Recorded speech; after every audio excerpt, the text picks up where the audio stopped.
राधे राधे दोस्तों, जय माता दी। आप सबको मेरा सादर प्रणाम।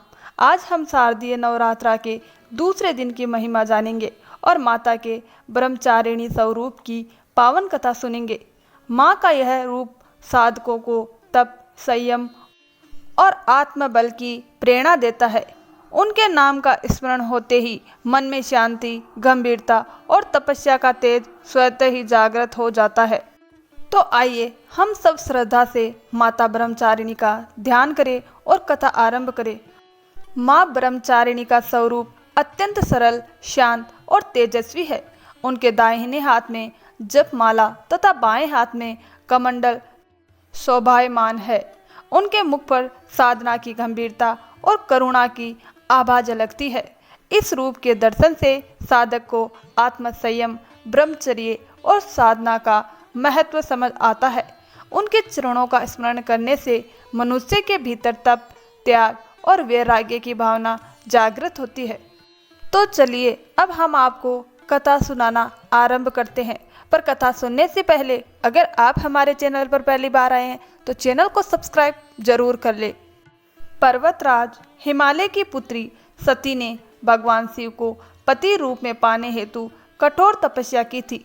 इस गहन साधना में उन्होंने पूर्ण ब्रह्मचर्य का पालन किया और कठिन व्रत धारण किए। इसी कारण माता के इस स्वरूप को ब्रह्मचारिणी कहा जाता है। जब पिता दक्ष के यज्ञ में शिव का अपमान हुआ और सती ने देह त्याग दी, तब अगले जन्म में वे पार्वती के रूप में हिमालय के घर प्रकट हुई।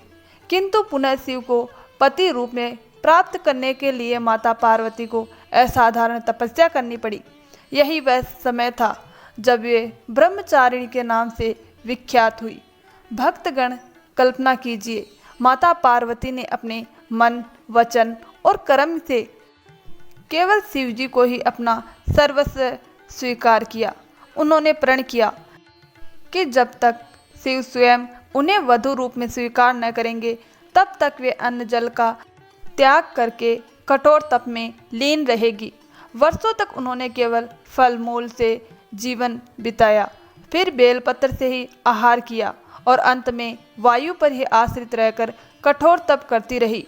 उनके शरीर पर धूल जम गई, वस्त्र जीर्ण हो गए, किंतु उनका संकल्प अडिग रहा। उनकी तपस्या देखकर देवता, ऋषि और स्वयं त्रिदेव विस्मित हो उठे। यह कथा हमें सिखाती है कि जब कोई साधक धैर्य, संयम और निष्ठा के साथ साधना करता है तब संपूर्ण ब्रह्मांड भी उसकी राह में सहायक बनता है। माता की इस गहन तपस्या से अंततः भगवान शिव प्रसन्न हुए। उन्होंने माता को दर्शन देकर कहा, हे देवी, तुम्हारी साधना अप्रतिम है, तुम्हारा मन निर्मल है और तुम्हारा ब्रह्मचर्य अतुलनीय है।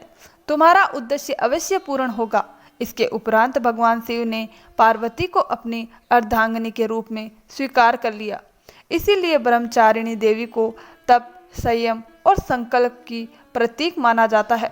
नवरात्रे के दूसरे दिन माँ ब्रह्मचारिणी की पूजा का विशेष महत्व है। इस दिन साधक यदि श्रद्धा से व्रत करते हैं और माता का ध्यान करते हैं तो उन्हें अद्भुत आत्मबल और धैर्य की प्राप्ति होती है। भक्तों को इस दिन जपमाला, कमंडलू और बेलपत्र अर्पित करना चाहिए। साथ ही माता के मंत्र ओम ब्रह्मचारिणी नमः का जप करने से कठिन परिस्थितियों में विवेक और साहस मिलता है। भक्तजन माता हमें यह भी सिखाती है कि ब्रह्मचर्य केवल शारीरिक संयम नहीं बल्कि मन और आत्मा की शुद्धता है। जब हमारे विचार और कर्म पवित्र होते हैं तभी हम सच्चे साधक कहलाते हैं। माता ब्रह्मचारिणी की कथा से यह स्पष्ट होता है कि यदि हम धैर्य, विश्वास और तप को जीवन का आधार बना ले तो कोई भी बाधा हमें डिगा नहीं सकती। जो भी भक्त नवरात्रे के दूसरे दिन माता ब्रह्मचारिणी की पूजा कर कथा का श्रवण करते हैं उन्हें तप, ज्ञान, मोक्ष और असीम ऊर्जा की प्राप्ति होती है। उनके जीवन में शांति, सुख और समृद्धि का वास होता है। मन की अशांति समाप्त होकर आत्मज्ञान की दिशा खुलती है। अब हम सब मिलकर माता ब्रह्मचारिणी से प्रार्थना करें, हे माँ, हमें संयम, धैर्य और साधना का वरदान दो। हमारे मन को ब्रह्म ज्ञान से प्रकाशित करो और हमें सदैव सत्य और धर्म के मार्ग पर चलने की शक्ति प्रदान करो। अगर आपको यह कथा पसंद आई हो तो कृपया इसे लाइक करें, कमेंट करें, शेयर करें और हमारे चैनल को सब्सक्राइब करके बेल आइकन दबाना ना भूलें, ताकि हमारे आने वाले सभी वीडियो आप तक पहुंच सके। और अगर आप माता के सच्चे भक्त हैं तो कमेंट बॉक्स में जय माँ ब्रह्मचारिणी, जय माता दी अवश्य लिखिए। धन्यवाद दोस्तों।